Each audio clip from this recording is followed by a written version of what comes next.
100% tabiiyga o'xshash harakatlanasiz. Xohlagan payt knopkani bossangiz ko'tariladi, aloqa qilasiz, xohlagancha yana ikkinchi knopkani bossangiz boyagi ostiga joylashar ekan, bilinmaydi ham. Bossangiz jinsiy holat yana o'z holiga qaytadi, yotadi. Ishda ham, boshqa joyda ham noqulaylik tug'dirmaydi. 3 yil 4 yil oldin qanaqa yaxshi aloqa bo'lsa, shu aloqaga qaytdik. Davolanib, bir 5 kunda javob berdilar. 100% sog'ayib, shu yerdan chiqib ketdim 5 kunda. 3 komplektni mana salarda qo'ydirgan bo'lsam, o'zimizda shu Toshkentda, Yunusobodda bo'lsam bo'ladi. 3 komplekt qo'ydirgan bo'lsam, hozir 1 oydan oshdi, yaxshi. Bir knopkani bossangiz, uje jinsiy holat turadi, xohlagancha aloqa qilasiz. Ikkinchi knopkani bossangiz, yotadi. Bemalol ko'cha-ko'yda anaqa xotirjam yuraverasiz. Komfort beryaptimi, bermayaptimi? Yo'q, komfort zo'r. Komfort zo'r. Yotqizish, turg'izish u muammo yo'q, hech qanaqa muammo yo'q. Operatsiyalar yaxshi bitgan.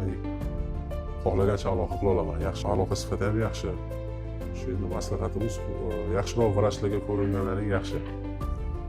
Mijozda tajribasi bor. Hamma ham qo'yaman deb ko'p reklamalar Instagramlarda, lekin bizga o'xshash jabr ko'rmanglar, anaqa qiynalib sog'lig'i yo'qotmanglar. Operatsiya juda ham zo'r, mana kuchli professorlar keldilar.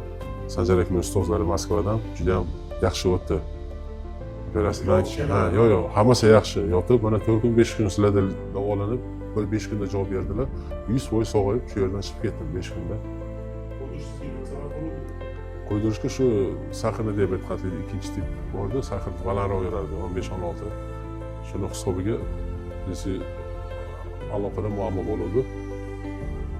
Ko'p davolandim, 2-3 ta klinikada uncha effekt bermadi, keyin implant qo'yishga qaror qildim.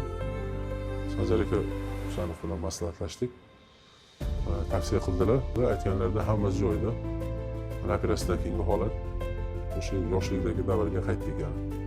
Shu men maslahatim nima deysiz? Yaxshiroq shu vrachga uchrasanglar yaxshi. Sanjar akani tavsiya qilib qolamiz. Haqiqatda kuchli mutaxassis, sizlar klinikada men xursand bo'ldim juda ham. Shu yerda shifo topdim shu yerda. Qolganiga ham tavsiya qilaman. Medvel klinika hammalariga, Sanjar aka, shunday yordamchilari hammasiga, jamoalariga rahmat deyman. Bolalar juda ham yaxshi, xodimlar hammasi o'z ishining ustalari. Xudoga shukr, mana sog'ayib ketib, yana yaxshi hayot kechirishimga sababchi bo'ldi bular. Men uydan rahmat deb qo'yaman hammalariga. Menda hozir hammasi juda ham yaxshi, o'sha jinsiy hayot, jinsiy aloqaga yaxshi kirishib, o'sha normal hayotga qaytdim. Men roziman, o'shanga juda ham xursand bo'lganimdan sizlarga minnatdorchilik bildiraman. Sog' bo'linglar sizlar.